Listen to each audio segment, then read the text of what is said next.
आज आपण एक विशेष मुलाखतीमध्ये बहुजन रिपब्लिकन सोशलिस्ट पार्टीचे संस्थापक नेते आणि संविधान तज्ञ advocate doctor Suresh Mane sir यांची महाराष्ट्राच्या आणि एकूण देशाच्या आंबेडकरी राजकारणांच्या किंवा आंबेडकरी राजकीय पक्षांच्या वाटचालीच्या संदर्भात आपण ही चर्चा करणार आहोत.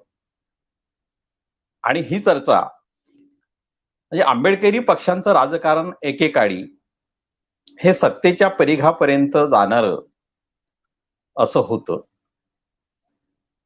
आणि आज अशी स्थिती आली का की आंबेडकरी राजकारणाचा किंवा आंबेडकरी पक्षांच्या राजकारणाचा एक दबाव गट इथल्या लोकशाही व्यवस्थेच्या राजकीय सत्ता अंतर्गत कायम राहिला. पण गेल्या 5 ते 6 वर्षापासून किंवा अलीकडच्या काही वर्षापासून ही परिस्थिती बदलताना दिसते आहे. ही परिस्थिती नेमकी का बदलली, कशी बदलली, हे सगळं आपण या चर्चेच्या उहापोहात घेणारच आहोत.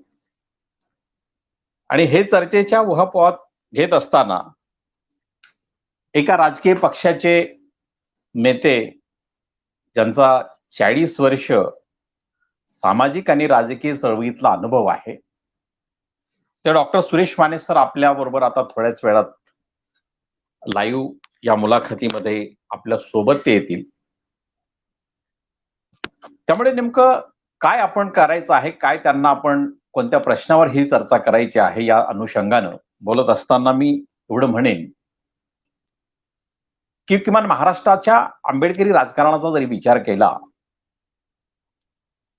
तर 1952च्या निवडणुका जर आपण बघितल्या, लोकसभेच्या निवडणुका, या 1952च्या लोकसभेच्या निवडणुकीमध्ये जे महाराष्ट्र हा संयुक्त महाराष्ट्र होता, जो बॉम्बे प्रेसिडेन्सी या नावाने तो ओळखला जात होता.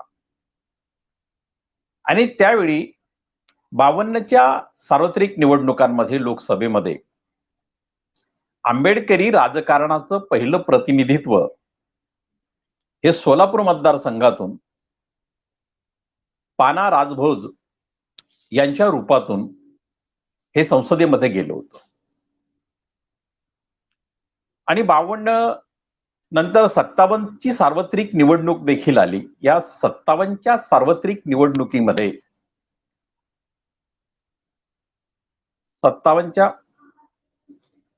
57च्या सार्वत्रिक निवडणुकीमध्ये शेड्यूल कास्ट फेडरेशनच्या माध्यमातून महाराष्ट्रातून 5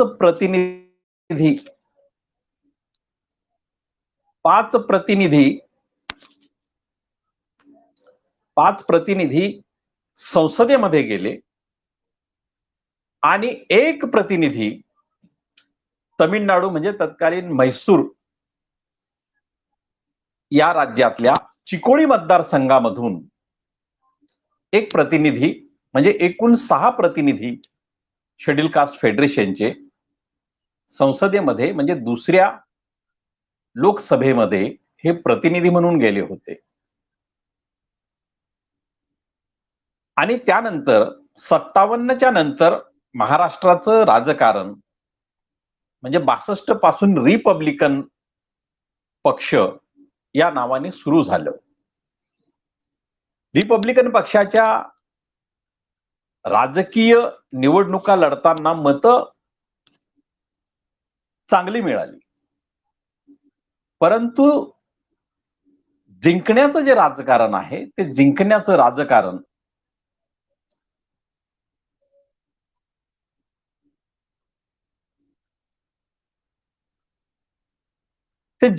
राजकारण हे आज पावेतो कशी वाटचाल करत राहिलं, या सगळ्या संदर्भामध्ये इतिहास आणि उहापोह करत असताना एक तज्ञ म्हणून, एक इतिहासतज्ञ राजकारणाचे आणि संविधानाचेही आणि त्याचबरोबर राजकीय पक्षाचे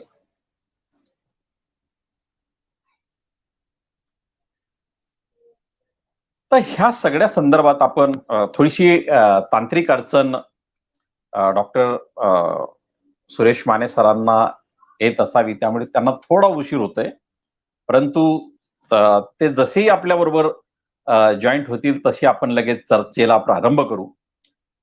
लवकरच ते आपल्या सोबत, म्हणजे ते त्यांच्या स्टुडिओला बसलेलेच आहेत तिकडे, कारण एक भौगोलिक अंतर असल्यामुळे इथून आपण त्यांची मुलाखत ही लाईव्ह घेतो आहोत, त्यामुळे काही टेक्निकल बाबी सुरुवातीला अडचणीच्या येत असतील, तर ते थोड्याच वेळात आपल्या बरोबर जॉईंट होतील आणि या थोड्याच वेळात आपण त्यांच्या बरोबर ही चर्चा सुरू करणार आहोत. आणि या चर्चेबरोबरच आपण त्यांच्याकडून महाराष्ट्राच्याच नव्हे तर देशाच्या राजकारणातली एकूण परिस्थिती त्यांच्याकडून जाणून घेण्याचा प्रयत्न करूया.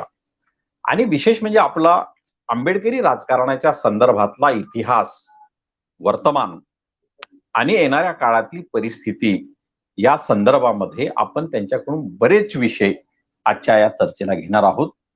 आणि या चर्चेला घेत असतानाच आपण या सगळ्या संदर्भामध्ये इतिहास आणि एकूणच वैचारिक राजकारण आपण जाणून घेऊया. सर, सर्वप्रथम मी त्रिवेज मीडियामध्ये आपलं स्वागत करतो सर. आणि आजचा जो विषय आहे की आंबेडकरी राजकीय पक्ष जे सत्ता परिघाकडे वाटचाल करत होते आणि ते आज देशाच्या राजकारणात एक दबाव गट म्हणूनही राहिले आहेत की नाही, त्यांचं अस्तित्व आहे की नाही, हा आपण विषय चर्चेला घेतलेला आहे. आणि या विषयाची चर्चा सुरू करत असताना मी निवेदनात ते म्हटलेलं आहे, परंतु मी पुन्हा एकदा ते सांगतो की 1952 साली जी सार्वत्रिक पहिली निवडणूक झाली, त्या पहिल्या सार्वत्रिक निवडणुकीमध्ये महाराष्ट्र हे बॉम्बे प्रेसिडेन्सी म्हणून त्यावेळेस ओळखलं जात होतं. आणि त्यावेळी सोलापूर मतदारसंघातून पाना राजभोज यांनी सर्वप्रथम आंबेडकरी चळवळीच्या माध्यमातून लोकसभेतलं प्रतिनिधित्व नोंदवलं आणि ते मला वाटतं शेड्यूल कास्ट फेडरेशनच्या माध्यमातून. त्यानंतर 57ला ज्या निवडणुका झाल्या, तर त्या 1957च्या निवडणुकीमध्ये देखील महाराष्ट्रातून 5 प्रतिनिधी लोकसभेत गेले आणि तत्कालीन म्हैसूर प्रांतातील चिकोडी या मतदारसंघातून 1 प्रतिनिधित्व, असं 6 प्रतिनिधी शेड्यूल कास्ट फेडरेशनच्या माध्यमातून हे संसदेत गेले. आणि त्यानंतर महाराष्ट्र स्वतंत्र झाला आणि 62च्या निवडणुकीपासून रिपब्लिकन पक्षाचं नाव पुढे आलं आणि त्यानंतर संसदेतलं प्रतिनिधित्व हे स्वतंत्रपणे हे कशा आंबेडकरी राजकीय पक्षांचं कसं आलं, या संदर्भातला आपला चर्चेचा विषय आहे. तर सर्वप्रथम सर मी आपलं स्वागत करतो. आणि मी सर्वात पहिला प्रश्न हाच विचारेन सर, की डॉक्टर बाबासाहेब आंबेडकर यांनी जी राजकीय पायाभरणी केली, स्वतंत्र मजूर पक्ष असेल, त्यानंतर शेड्यूल कास्ट फेडरेशन असेल आणि त्यानंतर त्यांनी रिपब्लिकन पक्षाचं जे काही त्यांच्या ध्येय उद्दिष्टामध्ये असलेली प्रक्रिया असेल, या माध्यमातून आंबेडकरी राजकारणाचा जो पाया घातला त्याला पुढे यशही मिळालं. पण आजच्या परिस्थितीमध्ये हे यश आपण कसं पाहू? तो केवळ इतिहास आहे की ते भविष्यही होणार आहे? सर्वप्रथम आपल्या त्रिवे मीडियाच्या माध्यमातून जे आपले प्रेक्षक वर्ग या कार्यक्रमात सहभागी झाले त्यांना सगळ्यांना मनपूर्वक धन्यवाद आणि सगळ्यांचं स्वागत. आपण एका गंभीर विषयाला हात घातलेला आहे आणि या प्रश्नाची चिकित्सा, या विषयाची चिकित्सा प्रखरपणे करण्याची अत्यंत नितांत आवश्यकता आहे. दुर्दैवानं तसं प्रखरपणे चिकित्सक दृष्टिकोनातून, विश्लेषणात्मक दृष्टिकोनातून या विषयाकडे तसं कोणी गंभीरपणे पाहत नाही आणि आपण लहानसहान दृष्टिकोनातून त्यातला विचार करतो. गट तट, मग जाती धर्म प्रांत याच्या निकषातून या विषयाकडे पाहतो. आपण एक निवडणात्मक आणि राजकीय पक्षाच्या भूमिकेतून एक विश्लेषण जेव्हा करतो तेव्हा आपण एक नीटपणे समजून घेऊया की स्वतः डॉक्टर बाबासाहेब आंबेडकरांच्या कालखंडामध्ये 1937 तो 1956 हा जो कालखंड आहे, त्या 37 ते 56 या कालखंडामध्ये स्वतः डॉक्टर बाबासाहेब आंबेडकरांना 1937च्या निवडणुकीतील स्वतंत्र मजूर पक्षाच्या वतीनं जे यश मिळालं ते यश 1956 पर्यंत मिळालं नाही. ही अत्यंत म्हणजे वस्तुनिष्ठ आणि कठोर बाब आहे आणि ती बाब आपण समजून घेऊन स्वीकारलीच पाहिजे. म्हणजे 1937च्या प्रांतीय विधिमंडळात एक मुंबई प्रांतीय विधिमंडळ आणि मध्य प्रांतीय विधिमंडळ यामध्ये इकडचे मुंबई प्रांतीय विधिमंडळातील 13 आणि तिकडचे 2 किंवा 4 असे एवढे सदस्य बाबासाहेबांना पहिल्या प्रयोगामध्ये निवडून आणता आले 1937 साली. त्याच्यानंतर 1942 आहे बघा, 1946 आहे बाबासाहेबांच्या आयुष्यातलं निवडणुकाचं पर्व 42. त्याच्यानंतर 1946, त्याच्यानंतर 1951 बाबांची पहिली निवडणूक आणि 57ला तर बाबासाहेब नाही आहेत. म्हणजे या 3 निवडणुका ज्या आहेत त्या निवडणुकामध्ये बाबासाहेबांच्या काळात सुद्धा आपल्याला यश मिळालं नाही. 1946च्या ज्या प्रांतीय विधिमंडळाच्या निवडणुका झाल्या त्यामध्ये शेड्यूल कास्ट फेडरेशनचा अख्ख्या देशभर धुवा उडाला होता. 2च जागा आपण त्यावेळेला जिंकल्या होत्या, एक दक्षिणेकडं मद्रासकडं आणि दुसरी जोगेंद्रनाथ मंडलची बंगालमधून. त्याच्यानंतर 51 बाबांची पहिली सार्वत्रिक लोकसभा आणि त्या लोकसभेतलं यश तुम्हाला माहिती आहे की तुम्ही तो एक अपवाद जर सोडला तर बाकी 51 बाबांचं फार मोठं यश नाही आहे. स्वतः बाबासाहेबांचं मग मुंबई प्रांतातलं किंवा त्याच्यानंतर बाय इलेक्शनचं 54चं भंडाऱ्याचं आणि मग डायरेक्ट आपल्याला जे यश पडतं ते 57 साली. त्यामुळं 37 तो 57 हा जो 20 वर्षाचा कालखंड आहे त्याच्यामध्ये 1937चा अपवाद जर सोडला तर आंबेडकरी चळवळीचं स्वतःच्या ताकदीवरचं जे यश आहे ते एकटं 1937 आहे. त्याच्यानंतर फार बिकट अवस्था आहे. 1957ला जे यश मिळालं त्याची 2 कारणं आहेत, ती विश्लेषण म्हणून बघितली पाहिजेत. एक, डॉक्टर बाबासाहेब आंबेडकरांचं महापरिनिर्वाण होणं, त्याच्यामुळे जे एक राजकीय भावनिकतेला जी राजकारणात प्राधान्य मिळतं तो एक एलिमेंट होता. आणि महाराष्ट्रामध्ये त्या 57च्या निवडणुकीमध्ये शेड्यूल कास्ट फेडरेशन हा संयुक्त महाराष्ट्र चळवळीचा घटक पक्ष होता आणि तो संयुक्त महाराष्ट्र चळवळीचा घटक पक्ष असल्यामुळं तुम्ही जो म्हणाला की मुंबईतून, महाराष्ट्रातून, मुंबई प्रांतातून 5, कर्नाटकमधून एक 6 आणि इतर प्रांतातून 3 असे 9 खासदार त्यावेळेला शेड्यूल कास्ट फेडरेशनच्या नावानं देशामध्ये 9 खासदार आणि 26 आमदार याच्याविषयी विस्तृतपणे क्षीरसागर यांचं एक रिपब्लिकन पक्ष नावाने एक पुस्तक आहे. त्या पुस्तकामध्ये याची सविस्तर आकडेवारी त्यांनी दिलेली आहे आणि त्यामुळे 57 साली आपले 9 खासदार आणि 26 आमदार देशामध्ये होते. त्यामधलं महाराष्ट्रातल्या यशामध्ये 2 महत्वाच्या गोष्टी होत्या. एक तर बाबासाहेबांचं महापरिनिर्वाण, त्याच्यामुळे आलेली भावनिक एकात्मता, एकवटलेली वोट बँक आणि दुसरं कारण शेड्यूल कास्ट फेडरेशनचं संयुक्त महाराष्ट्राच्या चळवळीमध्ये समाविष्ट असणं. या 2 कारणाचा फायदा म्हणून 1957च्या निवडणुकीमध्ये यश मिळालं. ते यश त्यानंतर 62ला देखील मिळालं नाही. 62च्या निवडणुकीमध्ये बीपी मौर्य उत्तर भारतातून निवडून आले होते, अलीगडमधून जनरल सीटवरून निवडून आले होते. म्हणजे असा एखादा तुरळक जर अपवाद सोडला तर 1964 म्हणजे रिपब्लिकन पक्षाच्या विघटनेपर्यंत 1964 पर्यंत आपल्याला रिपब्लिकन नावानं लोकसभेमध्ये किंवा विधानसभेमध्ये फार चमत्कार घडवता आले नाही. एकाच दुसरा मी ज्याचा उल्लेख केला जसं बीपी मौर्य होते, नाहीतर आपल्याला काही फार यश म्हणजे 1937 ते अगदी 1964 या कालखंडामध्ये एक 1937चं बाबासाहेबांच्या काळातील यश आणि नंतर 1957चं संयुक्त महाराष्ट्र चळवळीतल्या आंदोलनातील शेड्यूल कास्ट फेडरेशनचं यश, हे 2 यश सोडले तर आपल्याला 64 पर्यंत दुसरं यश सापडत नाही. मग छोटं मोठं पंजाब प्रांतामध्ये असेल, बंगालमध्ये असेल, पण ते लहान प्रमाणात आहे. देशव्यापी प्रमाणामध्ये हे त्याचं सार आहे. हा सर, म्हणजे 1964 पर्यंतच्या राजकारणामध्ये आंबेडकरी राजकीय पक्षाला यश दिसलं नाही.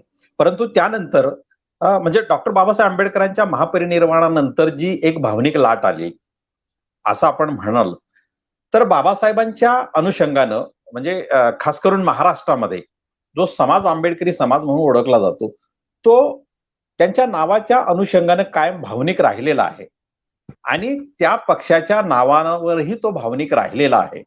परंतु नंतरच्या काळामध्ये या पक्षाला राजकीय यश अधिक किंवा राजकीय यश न मिळण्यामागे प्रभावी कारण नेमकी काय आहेत असं आपल्याला सांगता येईल सर? पुन्हा एक हा फार मोठा विषय आहे, विश्लेषणात्मक आहे. कुणाला तो टीकेचा वाटण्याची शक्यता आहे. दुर्दैवाने तसं वाटता कामा नये, कारण विश्लेषणामध्ये मी नेहमी सातत्यानं तटस्थपणाने भूमिका घेतो, हे अनेकांना ठाऊक आहे. 3 ऑक्टोबर 1957 ला रिपब्लिकन पक्ष पार्टीची स्थापना आहे आणि 3 ऑक्टोबर 1958 ला 2 रिपब्लिकन होतात, दुरुस्त आणि नादुरुस्त. हे पहिल्यांदा विघटन 58चं आहे, 1958 म्हणजे एका वर्षानंतरचं. दुसरी गोष्ट, 64 साली डॉक्टर R.D. भंडारे यांच्या माध्यमातून काँग्रेसमध्ये जाण्याची पद्धत सुरू झाली आणि त्याचा वेग प्रचंड वाढला. त्याचा अर्थ असा की तो वेग 1971 पर्यंत, जोपर्यंत काँग्रेस रिपब्लिकन युती झाली होती आणि त्या युतीमध्ये त्यावेळेला 522 लोकसभेच्या जागापैकी 1 जागा रिपब्लिकन पक्षाला वाट्याला आली होती, ती म्हणजे पंढरपूरची. आता हा प्रवास काय दाखवतो? हा प्रवास असं दाखवतो की 1957-58 पासून रिपब्लिकन पक्ष अनेक राज्यात होता. मग कर्नाटक असेल, मद्रास असेल, पंजाब असेल, उत्तर प्रदेश असेल, या राज्यामध्ये होता. पण केरळ, आसाम सारख्या राज्यात कधीच त्याचं अस्तित्व नव्हतं. म्हणजे काही गोष्टी मान्य केल्या पाहिजेत. आसाममध्ये कधीच अस्तित्व नव्हतं, बंगालमध्ये कधीच अस्तित्व नव्हतं, जम्मू काश्मीरला अस्तित्व नव्हतं. काही गोष्टी आपल्याला स्पष्टपणे कबूल केल्या पाहिजेत.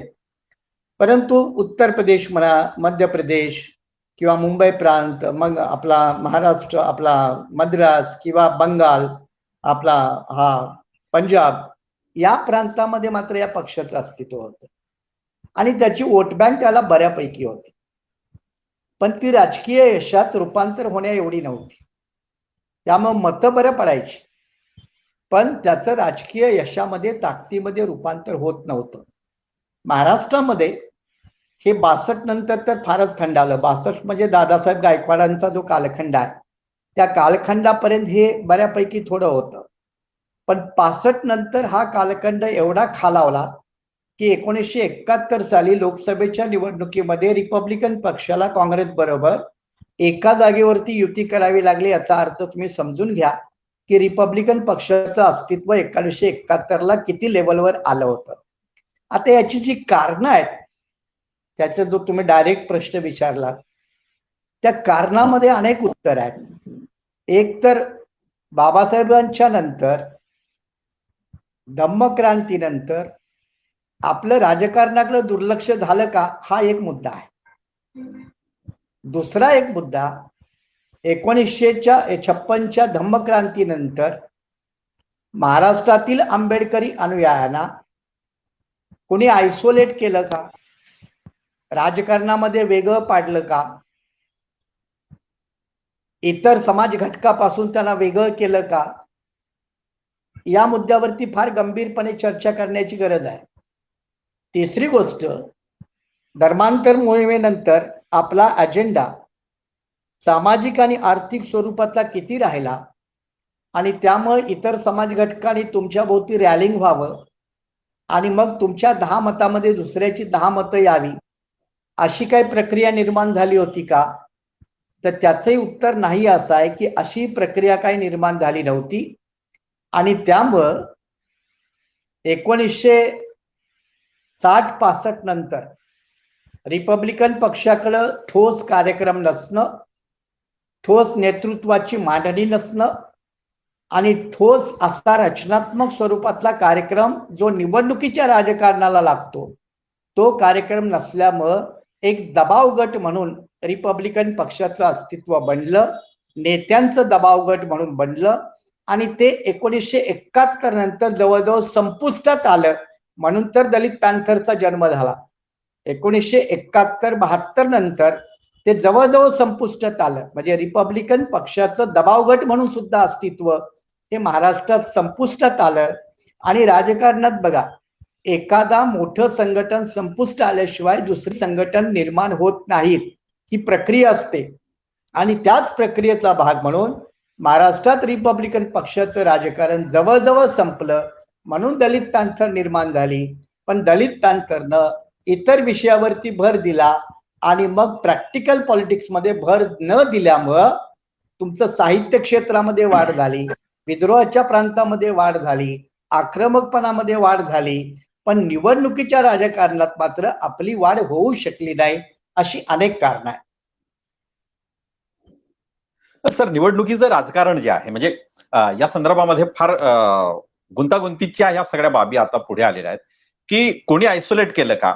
आता मध्यंतरी अशी चर्चा बऱ्याच वेळा व्हायची की यशवंतराव चव्हाण यांनी या महाराष्ट्रातली बौद्ध कम्युनिटी आणि इतर समाज जो खास करून शेड्यूल कास्टमध्ये आहे यांच्यामधली विभागणी केली असंही म्हटलं जातं. दुसरं 71ला जी पॅन्थर आली, पॅन्थरचा उदय आपण हा रिपब्लिकनच्या दबाव गटाचा राजकारणाचा अंत आपण मानतो आहात.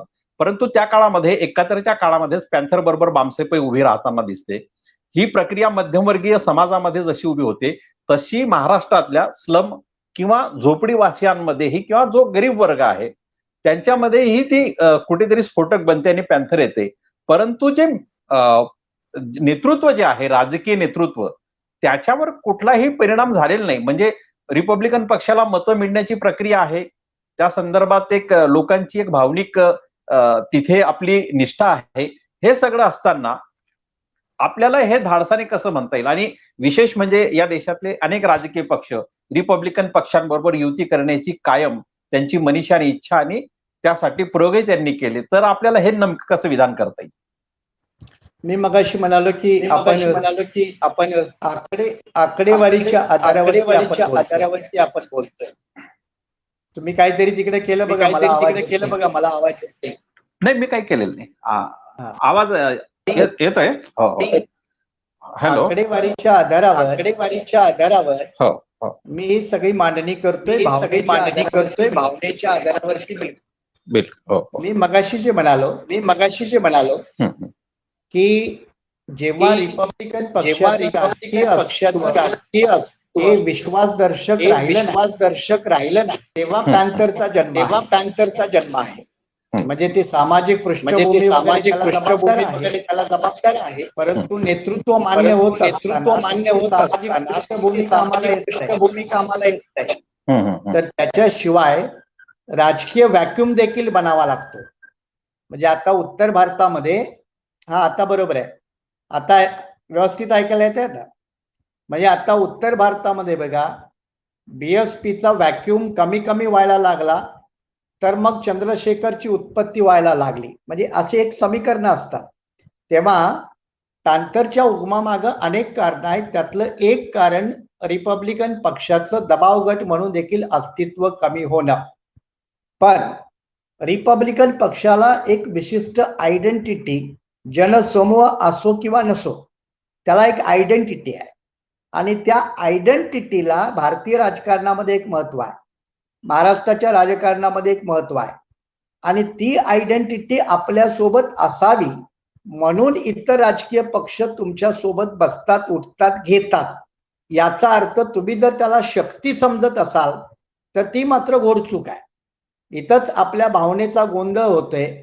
त्यांना आपली आयडेंटिटी त्यांच्या जवळ हवी आहे आणि ती म्हणजे रिपब्लिकन म्हणजे डॉक्टर आंबेडकराईट आयडेंटिटी.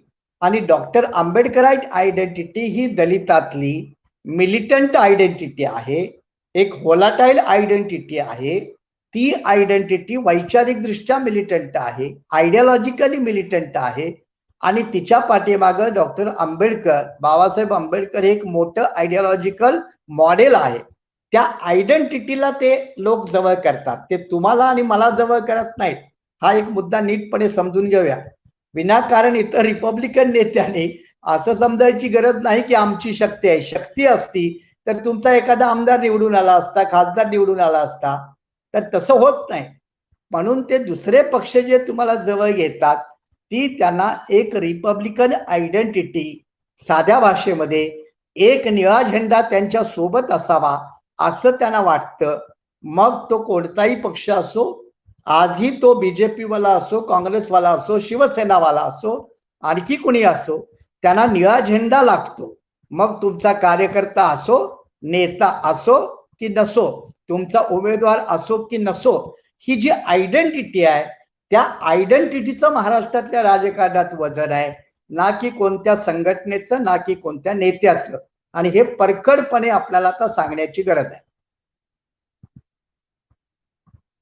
महत्वाचे मुद्दे या संदर्भात आता आलेले आहेत. सर, हे सगळं होत असताना आपण मगाशी जे म्हटलात की महाराष्ट्राच्या राजकारणामध्ये किंवा एकूण आंबेडकरी राजकारणामध्ये जे निवडणुकीच्या राजकारणासाठी ज्या काही गोष्टी किंवा जी काही रणनीती आखावी लागते ती आली नाही.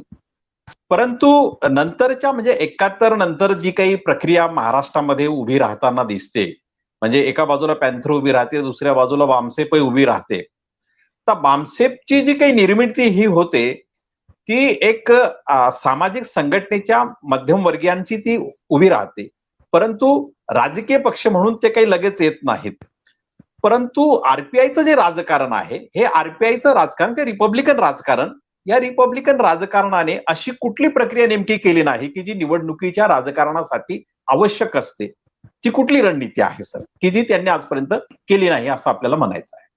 पहिल्यांदा एक असं की ज्यांना ही हा ऐकायला येतंय आता? तुमच्याकडूनच काहीतरी प्रॉब्लेम होतो. पहिल्यांदा हा क्लिअर आहे आता? ऐकायला येतंय का? पहिल्यांदा ही बाब आपण नीटपणे समजून घेऊया की बामसेप महाराष्ट्रामध्ये 71ला नाही आली, ती फार उशिरा 75-77ला आली, 4-5 वर्षानंतर आली.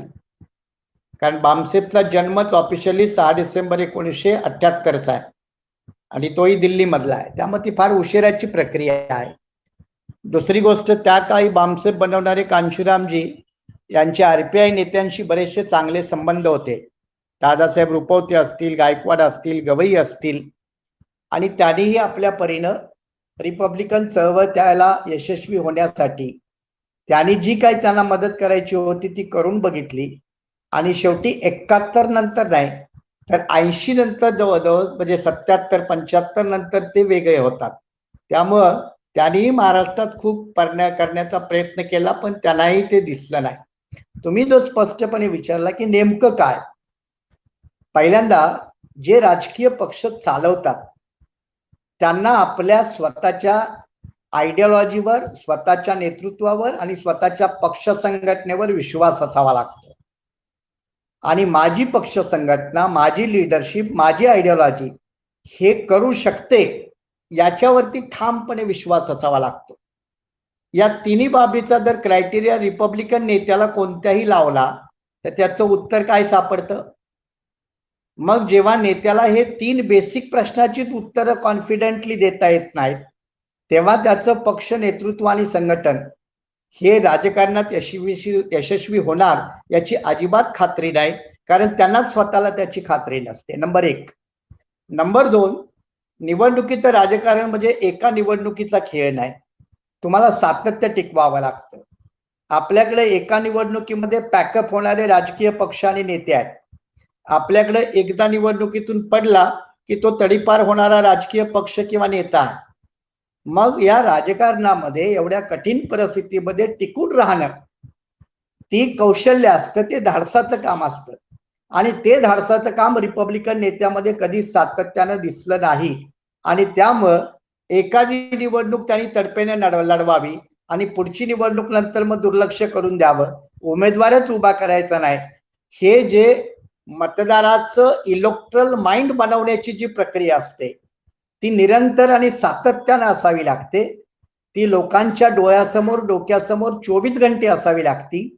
ती निरंतर आणि सातत्यानं प्रक्रिया रिपब्लिकन पक्ष असतील, नेते असतील, त्यांनी कधीच ती चालवली नाही. आणि त्यामुळे लोकांचाही समूहाचा पाठिंबा त्याला भरपूर प्रमाणामध्ये मिळाला नाही. तुम्ही जो म्हणता जो पारंपरिक, मग त्यावेळेला हत्ती निशाणी असेल, बाबासाहेबांची प्रतिमा असेल, जुने चळवळीतले नेत्यांची नावं असतील, तेवढ्या भांडवलावरती तुम्ही यशाचा पाठलाग करू शकत नाही. त्यामुळे मर्यादित स्वरूपात तुम्हाला पाठिंबा मिळाला पण त्याचं यशामध्ये रूपांतर झालं नाही. आणि दुसऱ्या बाजूला की कॉम्पिटिटिव्ह पॉलिटिक्स मध्ये स्वतःच्या पक्षाची धोरणं, म्हणजे बघा बाबासाहेबांची बाबासाहेब कालीन धोरणं बघा आणि बाबासाहेबांच्या नंतरची धोरणं बघा, तुम्हाला जमीन आसमानचा फरक सापडतो. की उदाहरणार्थ दादासाहेब गायकवाडांचं शेवटचं एक भूमिहीन सत्याग्रहाचं जर आंदोलन सोडलं, ज्याच्यामध्ये लाखो लोक या देशामधून जेलमध्ये गेले, मला सांगा ना, अशा प्रकारचं रचनात्मक आंदोलन आपल्या महाराष्ट्रात कोणत्या विषयावरती उभं राहिलं?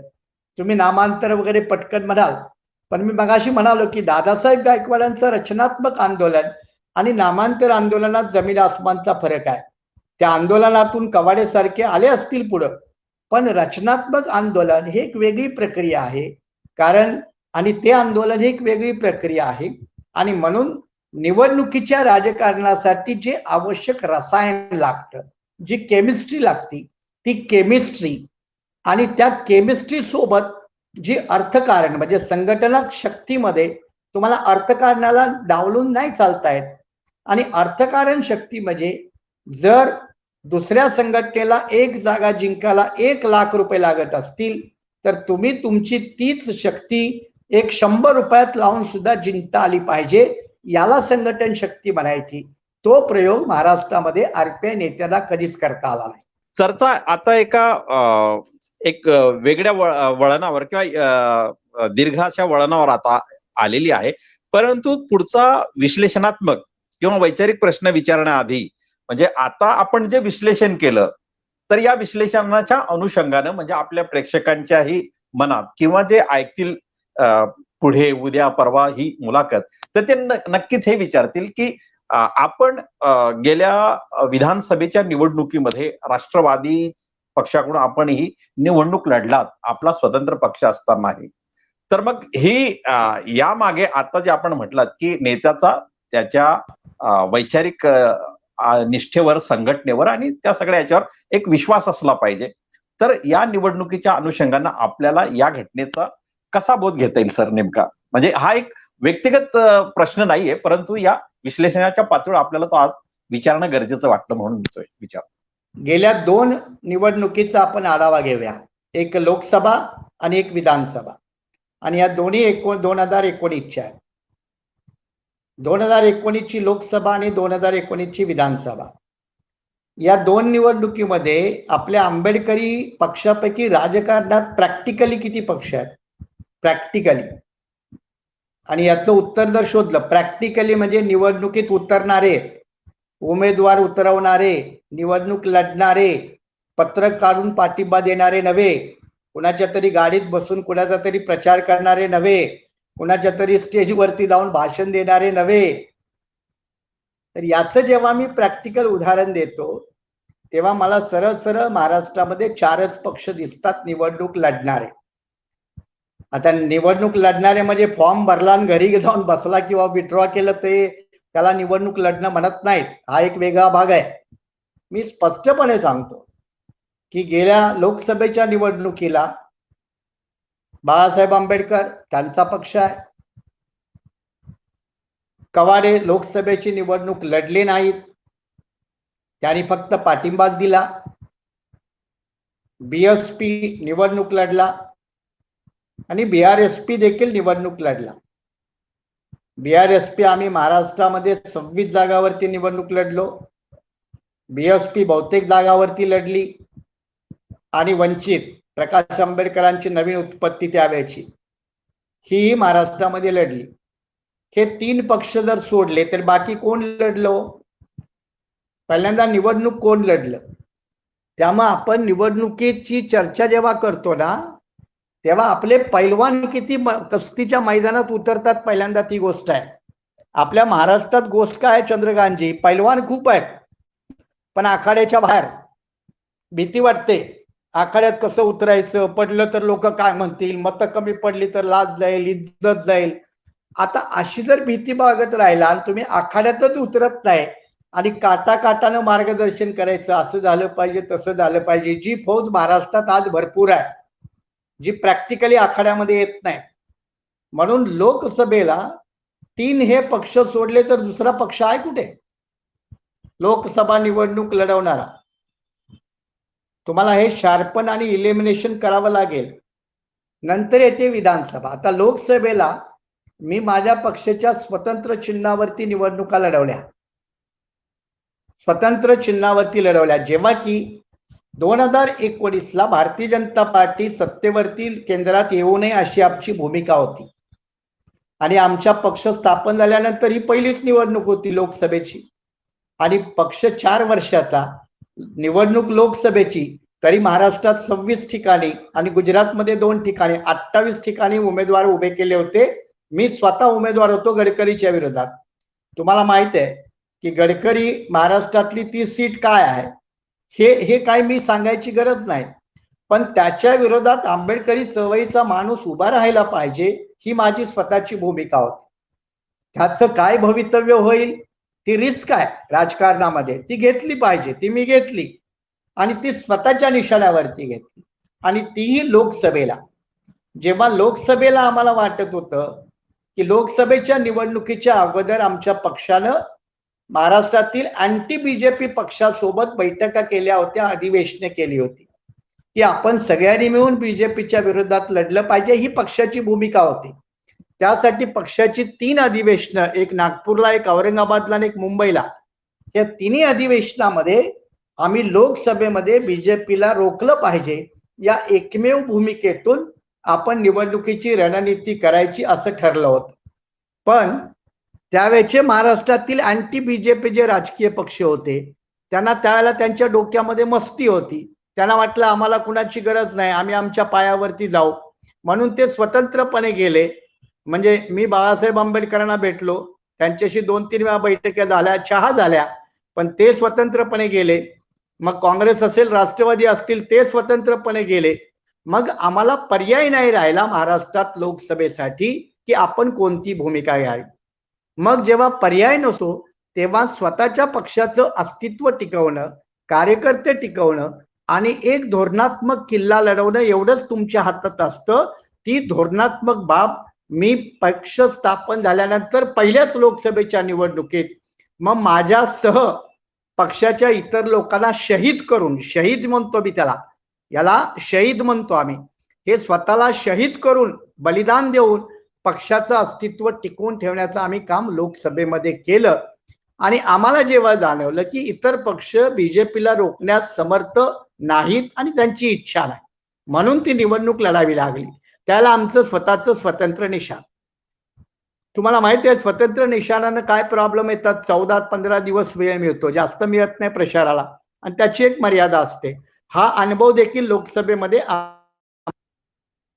जेव्हा विधानसभेच्या इलेक्शन आल्या आणि पुन्हा केंद्रात बीजेपी आल्यानंतर मी निवडणुकीच्या अगोदर अनेक दिवस, 6-6 महिने जाहीर भूमिका घेतली होती, सगळ्यांनी मिळून बीजेपीच्या विरोधात निवडणूक लढवायला पाहिजे आणि बीजेपीला महाराष्ट्रातून रोखलं पाहिजे.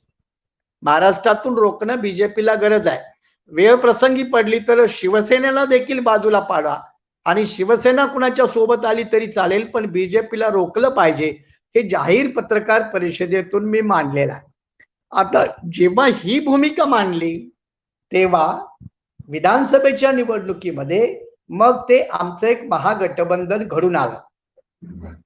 महागठबंधन घडून आलं, दुर्दैवानं म्हणा, काही कारण म्हणा, पण प्रकाश आंबेडकर त्याच्यात न आल्यामुळं पुन्हा त्या सगळ्या महागठबंधनला थोडाफार फटका बसला, ज्याचे परिणाम आपल्याला दिसले.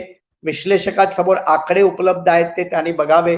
पण बाळासाहेबांची त्यांची एक स्वतंत्र भूमिका, त्यांना वाटतं ती योग्य आहे आणि त्यामुळे ती त्यांची भूमिका पुढे रेटतात. पण विश्लेषण जेव्हा करतो त्याचा ओव्हरऑल महाराष्ट्राच्या राजकारणावर त्याचा परिणाम काय झाला, तर तो आकडेवारीमध्ये आपल्याला सेना बीजेपीला यश मिळालं होतं. राहिलं तुम्ही जो मला व्यक्तिगत जो प्रश्न विचारला की लोकसभेला मी एकदा शहीद झाल्यानंतर विधानसभेला शहीद होण्याचा प्रश्न नव्हता, पण जेव्हा एखाद्या महाआघाडीमध्ये आपण उतरतो तेव्हा आपण काय फक्त दुसऱ्या पक्षाची हँडबिल, पोस्टर, बॅनरच वाटत फिरायचे का? त्यांचे झेंडे आपल्या खांद्यावरती घेऊन फिरायचे का? त्यांच्या प्रचार सभा गाजवायच्या का? आपल्या पक्षाने त्याच्यामध्ये भागीदारी केली पाहिजे, ही माझी भूमिका आहे. आणि हीच भूमिका बाबासाहेबांची होती, कांशीरामजीची होती. आणि त्या भूमिकेतून मी माझ्या पक्षासाठी 3 जागा घेतल्या होत्या, एक मराठवाडा, एक विदर्भ आणि एक मुंबई. आता त्या वेगवेगळ्या कोट्यातून होत्या, काँग्रेस राष्ट्रवादीच्या कोट्यातून होत्या. औरंगाबादच्या सीटवर आमचा एक गडी होता, त्यानं काय गडबड केली, त्यानं फॉर्म झाली अडचण त्याची, तो बाजूला झाला. तीच गोष्ट विदर्भामध्ये तिथल्या लोकांनी पुन्हा प्रॉब्लेम झाले. अशा वेळेला एकमेव सीट मी मुंबईत असल्यामुळं, कारण ती सीट कुणाला द्यायची ती उमेदवारी पण तपासली जाते. 15-16 पक्षाच्या महाआघाडीमध्ये जेव्हा तुम्ही बसता तेव्हा तुमचा उमेदवार कोण हे देखील ते तपासतात, त्याची चर्चा होते, त्याच्यावर डिस्कशन होतं. मग अशा वेळेला आपले कमजोर उमेदवार जर दिले तर ती सीट तुमच्या पक्षाच्या वाट्याला येत नाही. हे निवडणूक अलायन्स पॉलिटिक्स आहे. आणि त्यामुळं मी स्वतः एकदा डावावर लावलं स्वतःला, शहीद म्हणा काही म्हणा, कारण त्या ठिकाणी पुन्हा शिवसेनेचे सगळे नगरसेवक आहेत, शिवसेनेचा सगळा सिटिंग आमदार आहे, शिवाय शिवसेनेच्या म्हणजे राजपुत्र त्या निवडणुकीत तिथं आलेला होता. हे सगळं असून माहीत असून सुद्धा त्या ठिकाणी निवडणुकीच्या रिंगणामध्ये उतरणं हे धाडसाचं काम असतं. ते धाडस मी पुन्हा 2019 मध्ये दाखवलं. आता तुम्ही म्हणाल की मग राष्ट्रवादी काँग्रेसचं चिन्ह का घेतलं, तर मला लोकसभेमध्ये जो अनुभव आला तोही नागपूर सारख्या ठिकाणी जर ज्या ठिकाणी 5.5 लाख बौद्ध प्रबुद्ध मतदार आहेत, त्या बौद्ध प्रबुद्ध मतदारांनी जर मला इंडिपेंडंट चिन्हावरती त्या लोकसभेच्या निवडणुकीत कमीत कमी 50,000 जरी मतदान केलं असतं तरी मी ही विधानसभा स्वतःच्या चिन्हावरती लढवली असते. म्हणजे एका प्रयोगातून लगेच शिकण्याचा धडा घ्यायचा असतो, तो धडा घेणं गरजेचं होतं. आणि म्हणून त्या 14 दिवसाच्या कालखंडामध्ये आपला सिम्बॉल सगळ्या मतदारापर्यंत जाणं शक्य नाही, ही बाजू गृहीत धरून राष्ट्रवादीचा सिम्बॉल घेतला. पण म्हणून काय आपण राष्ट्रवादीचे उमेदवार लिगली होतो, पण टेक्निकली आपण काय राष्ट्रवादीची माणसं म्हणून नाही, ती आपल्याला महाआघाडीचा घटक पक्ष म्हणून सोडलेली जागा होती. पण एक सोयीचा भाग म्हणून, निवडणुकीच्या राजकारणातील व्यवहार्यतेचा भाग म्हणून तर आपण 22,500 मतं घेतली एवढ्या अडचणीत असताना सुद्धा. म्हणजे तिथली सगळी राष्ट्रवादीची टीम शिवसेनेत गेलेली होती, तिथले सगळे आमदार गेलेले होते. आपला तिथला जो सिटिंग आमदार होता, माजी आमदार होता, ते सगळे गेले होते शिवसेनेत, सगळे नगरसेवक शिवसेनेच्या. अशा ठिकाणी इतर लोक म्हणत होते की तुम्हाला 10,000 वोट बँक क्रॉस करणं कठीण आहे. अशा परिस्थितीत 22,500 त्या ठिकाणी वोट बँक घेऊन आपण डिपॉझिट वाचवलं. डिपॉझिट सोडून द्या, माझा पुन्हा एक मुद्दा आहे की आंबेडकरी चळवळीचा नेता आणि पक्ष हा निवडणुकीच्या रणांगणामध्ये सातत्यानं दिसला पाहिजे, तरच तुम्ही टिकून राहाल. या दिसण्यामध्ये टिकण्यामध्ये प्लस मायनस होऊ शकतं, पण तुमचं अस्तित्व जर नाही तर पुढचे वाटचाल होण्याचा प्रश्नच येत नाही. आणि म्हणून प्रॅक्टिकल पॉलिटिक्स मध्ये या सगळ्या रिस्क घेऊन त्याचा चारी बाजूने विचार करून इव्हन टीका होईल आपल्यावरती, ही सुद्धा बाजू लक्षात घेऊन आपण हे धाडस करतो. आणि धाडस केल्याशिवाय राजकारण पुढे सरकत नाही, असं मला तुम्हाला स्पष्ट सांगायचं.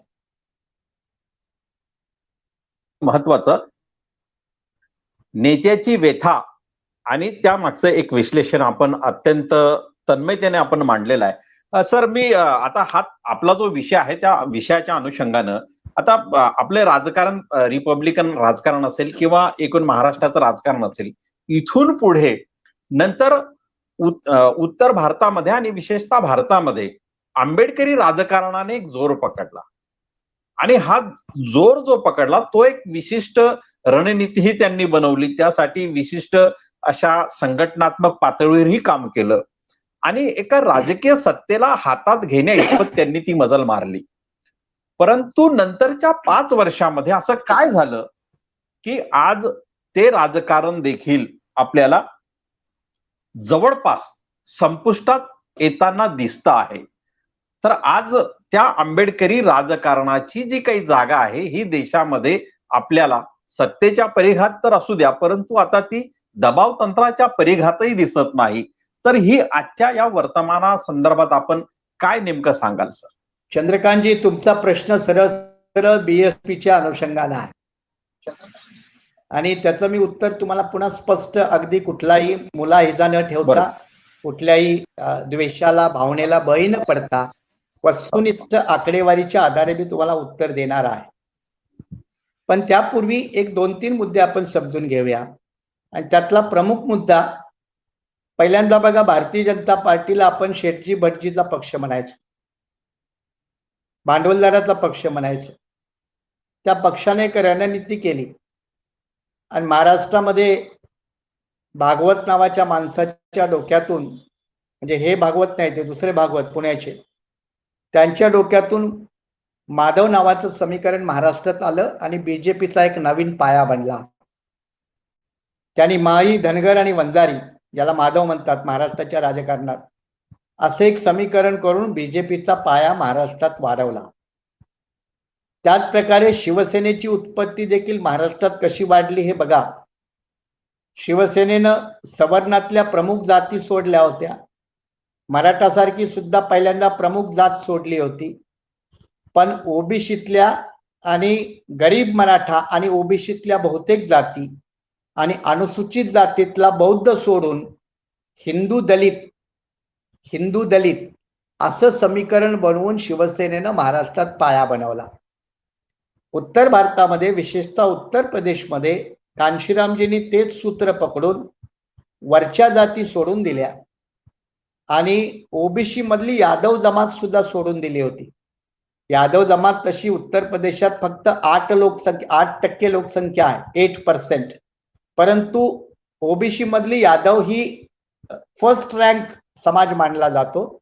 तर कांशीरामजींनी यादवला सोडून दिलं होतं, पण इतर ओबीसी, बॅकवर्ड कम्युनिटी आणि एससी हे समीकरण मानलं होतं. आता एससीतल्याही काही सगळ्या जाती आल्या होत्या असं नाही, पण त्याचं एक विनिंग कॉम्बिनेशन बनलं. बघा, बीजेपीनं माधव समीकरणातून विनिंग कॉम्बिनेशन बनवलं, शिवसेनेनं सवर्ण जाती सोडून मराठा विरहित गरीब Maratha plus OBC plus Hindu Dalit schedule caste हे समीकरण घेऊन शिवसेनेनं राजकारण उभं केलं. कांशीरामजींनीही आपल्या एका वेगळ्या फॉर्मॅटमधून ते राजकारण उभं केलं, म्हणून ते उभं राहिलं. असंच राजकारण मद्रासचं देखील डीएमकेचं आहे. पण या 3 जे उदाहरणं मी दिले, तर प्रत्येक पक्षाचा राजकीय पाया व्यापक होण्यामध्ये एक सामाजिक आधार आहे. जेव्हा तुमचा सामाजिक आधार भक्कम आहे, विशाल आहे, तोपर्यंत तुमचा पक्ष टिकतो. जेव्हा तुमचा सामाजिक आधार दिवसेदिवस कमी होतो, तेव्हा पक्ष तुमचा प्रभावी राहत नाही. कांशीराम कालीन उत्तर भारतातील बीएसपी आणि मायावती कालीन भारतातील बीएसपी याच्यात फरक करावा लागेल. अर्थात मी स्वतः बीएसपीचा मोठा घटक 2014 पर्यंत असल्यामुळं मी अधिकारवाणीने याच्यात सांगतो की कांशीरामजींच्या नंतर 2010 पर्यंत बीएसपी काही वाईट नव्हती. 2009-10 पर्यंत व्यवस्थित चालली होती. उत्तर प्रदेशामध्ये बहुमताचा राजकीय पक्ष होता की प्रत्येक पक्षाचा एक सोशल बेस असतो आणि तो सोशल बेस जोपर्यंत इंटॅक्ट आहे तोपर्यंत तुमच्या पक्षाचं प्रभावीपण आहे. एकदा तो सोशल बेस खिळख्या झाला, ढिला झाला की पक्षाचं प्राबल्य कमी होतं.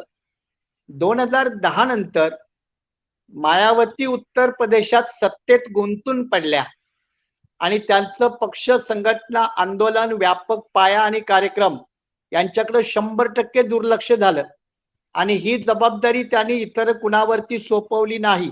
याचा परिणाम असा झाला की देशभर जी आंबेडकरी चळवळ बीएसपीच्या रूपानं होती, तिचा डाऊनफॉल सुरू झाला आणि आता डाऊनफॉल तो कुठपर्यंत पोहोचलाय ती आकडेवारी उपलब्ध आहे. अगदी गेल्या महाराष्ट्रातल्या विधानसभेच्या निवडणुकीमध्ये 2% सुद्धा वोट बँक महाराष्ट्रामध्ये बीएसपीला क्रॉस करता आली नाही, जी गेल्या 2014च्या वेळेला जेव्हा मी प्रभारी होतो महाराष्ट्रात आणि त्यावेळेला 9 ठिकाणी 2 नंबरवरती विधानसभेच्या जागा होत्या. म्हणजे महाराष्ट्रासह देशभर बीएसपीचा पाया संकुचित होण्यापाठीमाग नेतृत्वाचं मैदानात न राहणं. एक लक्षात घ्या, नेताच जेव्हा मैदानात दिसत नाही तेव्हा कार्यकर्ता पक्ष टिकून राहत नाही. तुम्ही 5 स्टार कल्चर आणि विशेषतः गोरगरिबांच्या नेत्यांनी, बहुजनांच्या नेत्यांनी, आरपीआयच्या नेत्यांनी जर 5 स्टार कल्चर जर आपल्या अंगी वळणी पाडली तर ते कधीही गोरगरिबाचं संघटन करू शकत नाहीत, नेतृत्व करू शकत नाहीत. ही बाब अत्यंत स्पष्ट आहे आणि हेच नेमकं बीएसपीच्या बाबतीत घडलं. तळागाळातल्या माणसाशी संपर्क तुटला, त्याच्या रोजीरोटीशी संबंधित असणारा कार्यक्रम नाही, त्याच्या स्वाभिमानाच्या संबंधानं कोणता कार्यक्रम नाही, आणि राज्य आणि देश पातळीवरती एक प्रचंड प्रमाणात जे नेटवर्क लागतं ऑर्गनायझेशन, ते स्वतंत्रपणे कार्यरत न असणं, आणि याचा परिणाम म्हणून ही देशभर वाढलेली चळवळ आपोआप संकुचित होत गेली आणि भविष्यात तिला आणखी भविष्य नाही. मी अत्यंत स्पष्ट करतो की एखादा एक्सपेरिमेंट कोणताही सामाजिक किंवा राजकीय हा 20-25 वर्ष चालतो, एका पिढीपर्यंत चालतो. नवीन पिढी दुसरी येते, दुसरी पिढी दुसरा एक्सपेरिमेंट करते. हे प्रत्येक पिढीनं समजून घेणं गरजेचं आहे. आणि म्हणून एका पिढीचा एक्सपेरिमेंट दुसरा पिढी घेऊन जाणार नाही. दुसरी पिढी आपला स्वतंत्र एक्सपेरिमेंट करेल आणि तेच आपल्याला देशात दिसतंय. संघ भाजपने माळी धनगर वंजारी हे जातीय समीकरण, शिवसेनेने सत्ताधारी मराठा जातवर्ग सोडून इतर जातींना सोबत घेणं, तसाच प्रयोग जातींना सोबत घेण्याचा प्रयोग हा बसपाने केला. परंतु तो जातीय समीकरणांचाच प्रयोग आहे, तो सामाजिक समीकरणांचा नाही. त्यामुळे जातीचा उपयोग सर्वाधिक वरच्या जातींना झालेला आहे आजपर्यंतचा हा इतिहास. आणि म्हणून बाबासाहेब नेहमी म्हणायचे की जात्यंत किंवा जात निर्मूलन झाली पाहिजे. तर आज बसपा किंवा आपण जो थेट बसपाचा उल्लेख केला, तर बहुजन समाज पक्षाने जे जातीय समीकरण वापरलं, आज त्याचा सर्वाधिक उपयोग संघ भाजप घेताना दिसत आहे. त्यामुळे येणाऱ्या काळामध्ये हे समीकरण, अशा प्रकारचं समीकरण आंबेडकरी राजकीय पक्षांना हे कितपत चालू शकेल, मला वाटतं त्याची एक लिमिट संपुष्टात आलेली दिसते. हे आपण या संदर्भात नेमकं काय सांगाल? नाही, चंद्रकांतजी, पहिल्यांदा आपल्याकडून त्यांनी नाही घेतलेली, आपल्याकडून त्यांनी घेतलेली नाही.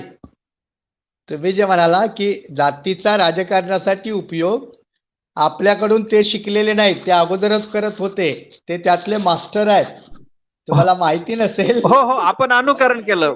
नाही, बसपाने अनुकरण केलं, तेच मी म्हणतो, ते जाती अनुकरण. अगदी उदाहरणादाखल म्हणेन की जवाहरलाल नेहरू पहिली लोकसभेची निवडणूक उत्तर प्रदेशातील फुलपूर मतदारसंघातून लढले आणि तिथल्या काँग्रेसवाल्यांनी सांगितलं, जवाहरलाल नेहरू, तुम्ही ते बाबासाहेब आंबेडकरांचं संसदेत हिंदू कोड बिल आहे त्याला पाठिंबा द्या, काही करा, पण इकडं आला तर हिंदू कोड बिलाचं नाव घेता कामा नये. घेतलं की तुम्ही निवडणूक हरला ते समजा. हे काँग्रेसवाल्यांनी ठणकावून सांगितलं होतं. म्हणजे हे जात हे महाराष्ट्रातील, देशातील वास्तव आहे. तो सामाजिक आधार आहे. आपल्याला आवडो ना आवडो, ते एक फॅक्ट आहे, रियालिटी आहे, आणि तिचा उपयोग राजकारणात केला जातो, करतात सुरुवातीपासून, आणि आजपर्यंत ती प्रक्रिया सुरू आहे. त्याच्यामध्ये काही कुणाला म्हणजे जो स्वीकारणार नाही तो थोडासा बेईमान या स्वरूपात येईल, पण इट इज अ फॅक्ट. पण आता थोडस वेगळं लावूया की गेल्या 20 वर्षात राजकारणाचे टप्पे बदलले. सोशल बेस पॉलिटिक्स कडून इकॉनॉमिक बेस पॉलिटिक्स असं शिफ्ट झालेलं आहे. मी काय नीटपणे म्हणतो ते समजून घ्या की सोशल बेस पॉलिटिक्स हे आता इकॉनॉमिक बेस पॉलिटिक्स वरती शिफ्ट झालेलं आहे. गेल्या 20 वर्षामध्ये अर्थकारणाच्या माध्यमातून, जागतिकीकरणाच्या माध्यमातून, आणखी अनेक प्रक्रियेच्या माध्यमातून जो मिडल आणि मिडल लोअर हा मध्यम वर्ग जो निर्माण झालेला आहे, जो ओपिनियन मेकर आहे, जो ओपिनियन मेकर आहे, हा मिडल आणि मिडल लोअर हा क्लास आता अर्थकारणाच्या कसोटीवरती मतदान करतो, जातीच्या कसोटीवरती कमी मतदान करतो.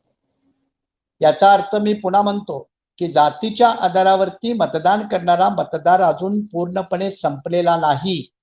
ही गोष्ट समजून घ्या, संपलेला नाही, तो अजूनही अस्तित्वात आहे. जसं सीपीआय सीपीएमचा जो काही मर्यादित आयडियोलॉजिकल मतदार आहे, तो काही झालं तर तो सीपीआय सीपीएमलाच वोट करतो. तो आयडियोलॉजिकल कॅडर बेस वोटर आहे, तो तिथंच वोट करतो, बरोबर. तसं जातीचा आधार घेऊन काय वोट करणारा जो वोटर आहे तो तसाच वोट अजून करत राहतो. पण आता जी वोटरची जी यंग जनरेशन आलेली आहे, नवीन जनरेशन आलेली आहे, 18 वर्ष मतदार हा जो नवीन तरुण मतदार आलेला आहे, त्याला सोशल बेस पॉलिटिक्स किती आवडतं हा महत्वाचा प्रश्न आहे. तुम्ही जर त्याला म्हणालात की महात्मा ज्योतिबा फुले आणि 1848ला चळवळ केली तीच आपल्याला पुढे न्यायची आहे, तर तो म्हणेल ते गेले आता दिवस, 1848 संपलं. मला आता सांगा, उद्या मला ग्रॅज्युएट झाल्यानंतर इंग्लंडला शिक्षणासाठी जायचं आहे, तुमच्याकडे काय कार्यक्रम आहे?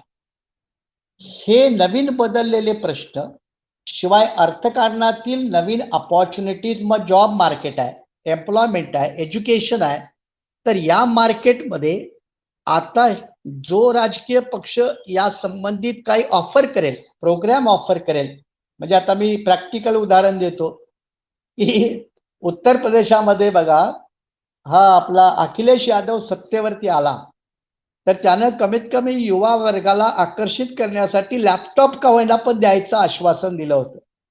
त्यावेळेला मी बीएसपीत असताना म्हणालो होतो मायावतीला की आपणही अशा प्रकारचे कार्यक्रम डिव्हाइस करणं गरजेचं आहे. पण मायावतीचा पिंड old social issue based politics आहे. म्हणजे हे पुन्हा नीट समजून घ्या, मायावतीची जी लिडरशिप आहे ती सोशल इश्यू बेस्ड लिडरशिप आहे, इकॉनॉमिक इश्यू बेस्ड लिडरशिप नाही. आणि त्यामुळं इलेक्ट्रल पॉलिटिक्सचं मैदान जेव्हा सोशल इश्यू बेस्ड पॉलिटिक्स कडून economic issue based politics shift होतं तेव्हा मायावती कमजोर ठरतात.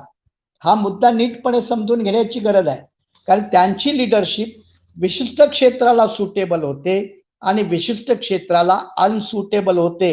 हे नीटपणे समजून घेणं गरजेचं आहे. आणि म्हणून भविष्यात देखील आंबेडकरी राजकारणाला सुद्धा आपल्याला हे स्पष्ट मान्य केलं पाहिजे की भावनेच्या जीवावर तुम्ही फारसा प्रवास करू शकत नाही. पहिल्यांदा हे नीट समजून घेऊया. म्हणजे भावनेच्या जीवावर म्हणजे काय, तर तुम्ही ते गेल्या 1-2 दिवसामध्ये सोशल मीडियामध्ये त्या हरी नरकेंच्या एका लेखावरून जे उठलेलं वादळ जर पाहिलं तर आपल्या बुद्धिवंताच्या आणि त्या विचार करण्याच्या प्रक्रियेची कीव करावीशी वाटते की आपली एनर्जी कुठं लावावी आणि कुठं लावू नये याचं सुद्धा साधं भान आपल्या तथाकथित विचारवंत म्हणा, कार्यकर्ते म्हणा, यांना त्याचं भान असू नये का? तर एवढी प्राथमिक अवस्था सुद्धा जर आपली असेल तर तुम्ही राजकारणात किती प्रवास करू शकाल हा चिंतेचा भाग आहे. पण याचा अर्थ तुम्ही प्रवासच करू शकणार नाही असं जर कोणी म्हणाल तर तो वेडेपणा आहे, तो वेडेपणा आहे. प्रवास राजकारणात करत राहणं ही नितांत आवश्यकता असते. बीजेपीचा प्रवास बघा, 1950 ते 1984, 1950 ते 84 किती वर्ष, म्हणजे जवळजवळ 24-34 वर्ष ते 1, 2, 5, 10 खासदार घेत राहिले. आणि इलेक्ट्रल पॉलिटिक्स मध्ये डिफीट हा कधीच परमनंट नसतो. हे तुमची मनाची तयारी पाहिजे. ज्याच्या मनामध्ये पराभव बसला तो राजकारणाच्या लायकीचा नाही, मी असं अत्यंत परखडपणे मी तुम्हाला स्पष्टपणे सांगतो. आणि भित्रे काटाने पोहणारे बुद्धिवादी असोत, विचारवंत असोत, भाषणबाज लोक असोत, आर्थिक संपन्न लोक असोत, हे राजकारणात जोपर्यंत उतरत नाही आणि तोपर्यंत ते तिकडून तुम्ही असं करा, तुम्ही तसं करा हे सांगणारे जे प्रवृत्ती आहेत त्यांनी प्रॅक्टिकली राजकारणात उतरण्याची गरज आहे. अन्यथा शक्ती चौबाजूला विभागली जाते आणि त्याचे दुष्परिणाम आपल्याला दिसतात. सर, अत्यंत महत्वाची बाजू आपण मांडली. पण आता चर्चेचा आपण एक वेळेची मर्यादा लक्षात घेऊन आपण एक शेवटचा प्रश्न मी आपल्याला विचारतो की आवाज येतोय सर ना माझा? हो, येतोय येतोय. हॅलो, हा येतोय. हॅलो, येतोय, बोला. हा येतोय, बोला बोला. हो, येस, बोला बोला. एक शेवटचा प्रश्न या अनुषंगाने, हो, एक शेवटचा प्रश्न या अनुषंगाने विचारतो. एक राजकीय पक्षाचे आणि विशेषतः आंबेडकराईट राजकीय पक्षाचे आपण एक संस्थापक नेते आहात, या अनुषंगानं मी असं विचारतो की येणारा काळ हा आंबेडकराईट राजकीय पक्षांसाठी संपुष्टात आलेला काळ आहे की यात सत्ता परिघाकडे जाणारी वाटचालही सुरू करता येऊ शकते. काय याच्या संदर्भात आपण सांगाल सर? पहिल्यांदा मी पुन्हा स्पष्ट करतो, आंबेडकर राजकारण जेव्हा आपण या विषयावर बोलतो तेव्हा दोन गोष्टीचं भान ठेवून बोलूया. एक आंबेडकराईट आयडेंटिटी, पॉलिटिकल आयडेंटिटी, आणि आंबेडकराईट पॉलिटिकल आयडेंटिटी ही राजकारणातून कधीच संपणार नाही. कारण ती टिकून राहणं सुद्धा काही लोकांच्या हिताचं असतं, हे लक्षात घ्या. म्हणजे ती मला तुम्हाला वाटते म्हणून टिकते असं समजू नका, तर ती टिकून राहावे असं देखील अनेक लोकांना वाटत असतं. ही एक बाजू आहे. दुसरी गोष्ट, आंबेडकराईट पॉलिटिकल आयडेंटिटी हा जरी राजकीय पक्ष नाही तरी तो सोशल फोर्स आहे, ती सामाजिक शक्ती आहे. ती कुठल्या नेत्याची नाही, ती कुठल्या पक्षाची नाही. तिला नेतृत्व नाही, तिला पक्ष नाही. याला दोघंही जबाबदार आहे, पक्ष चालवणारे नेते पण आणि जनता पण, हे दोघेही जबाबदार आहे. जनतेनं सुद्धा कुणाला तरी मोठं करण्याचा निर्णय घेतल्याशिवाय ही कोंडी फुटत नाही. नेत्यांनी कितीही प्रयत्न केले तरी काही फरक पडत नाही. शेवटी जनतेनं सुद्धा कोंडी फोडायचा कधीतरी मार्ग करावा लागतो. पण आपल्याकडं परंपरा वाईट आहे, आपण सगळ्यांनाच मोडीत काढतो, सगळ्यांनाच वाईट म्हणतो, सगळ्यांनाच नाकारतो आणि आपण पर्याय देत नाही. मग पर्यायानं आपल्या लोकांनी प्रस्थापित राजकीय पक्षाच्या वळचणीला जाऊन उभं राहणं हे जनतेला भाग पाडतात आणि मग लोकांचाही आपल्या पक्षातील लोकांच्यावरून, नेत्यावरून, संघटनेवरून विश्वास उडतो. आणि हे काम अलीकडं महाराष्ट्रात मोठ्या प्रमाणात घडतंय.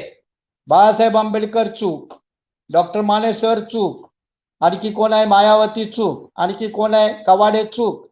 अरे सगळे चूक आहेत तर बरोबर कोण आहे ते तरी सांगा लोकांना.